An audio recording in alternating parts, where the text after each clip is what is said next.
Assalamu alaykum wa rahmatullah.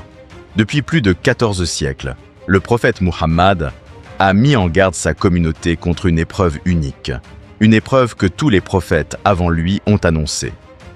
Cette épreuve, c'est celle du Dajjal. Mais qui est-il vraiment? Un homme, une idéologie, un système mondial. Et surtout, sommes-nous déjà en train de vivre les signes de son arrivée? Reste jusqu'à la fin. Ce que tu vas entendre pourrait bien changer ta perception du monde. Le prophète, paix et bénédiction sur lui, a décrit plus de 80 signes mineurs annonçant la fin des temps. Et beaucoup sont déjà sous nos yeux. Le premier signe, le temps qui s'accélère. Une année semble un mois semble une semaine. Le temps file et nos cœurs se vident. Deuxième signe, la domination de l'image et de l'illusion. Les écrans, les filtres, les réalités virtuelles, tout peut être falsifié. Et le Dajjal, lui aussi, trompera la vue. Troisième signe, l'orgueil des constructions. Les hommes rivalisent pour bâtir des tours toujours plus hautes. Mais ces tours n'élèvent pas les âmes. Elles élèvent seulement l'ego. Quatrième signe, la banalisation du péché. Ce qui était honteux devient normal, ce qui était juste devient moqué. Cinquième signe, la confusion des cœurs.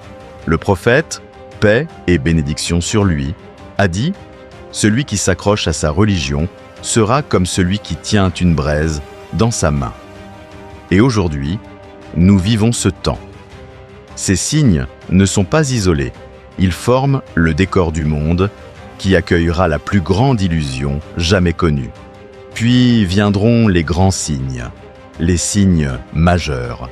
D'abord, l'apparition du Mahdi, un homme juste, descendant du prophète. Il rétablira la justice dans un monde brisé.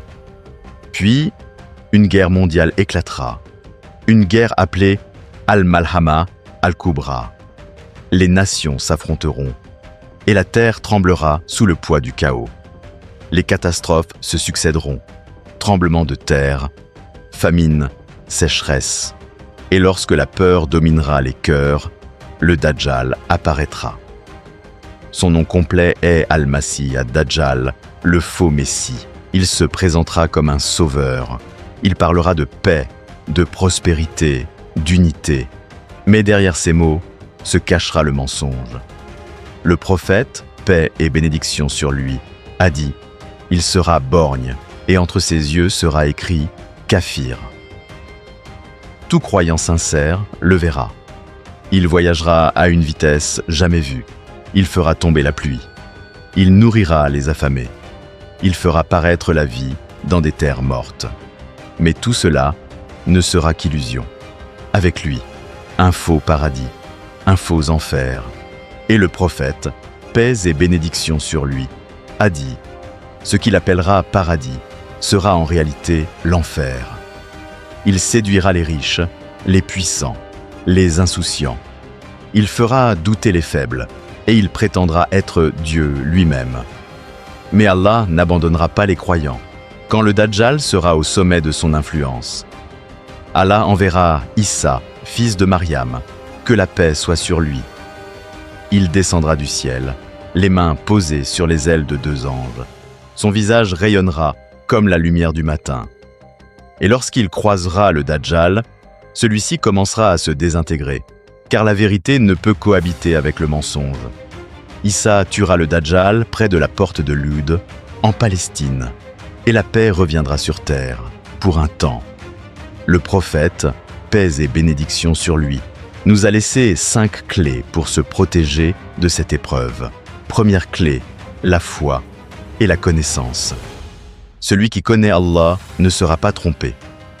Deuxième clé, réciter les 10 premiers versets de la sourate Al-Kahf, une lumière contre les ténèbres. Troisième clé, invoquer Allah après chaque prière. Dis « Allahumma in a'udu bika min fitnat ad-Dajjal » Oh Allah, protège-moi de l'épreuve du Dajjal. Quatrième clé, s'éloigner de lui. Ne cherche pas à le voir, ni à le défier. Cinquième clé, accomplir les bonnes œuvres. Elles sont une lumière que le Dajjal ne peut éteindre. Le Dajjal n'est pas seulement un homme, c'est une épreuve du monde, une illusion globale, une épreuve pour les cœurs. Chaque fois que le mensonge triomphe du vrai, chaque fois que la foi devient étrangère, le Dajjal se rapproche. Mais Allah a promis, ceux qui croient et accomplissent le bien n'auront rien à craindre. Alors veille sur ton cœur, cherche la vérité, même quand elle dérange. Car le vrai danger, ce n'est pas le Dajjal qui viendra, mais le Dajjal qui sommeille déjà dans les cœurs.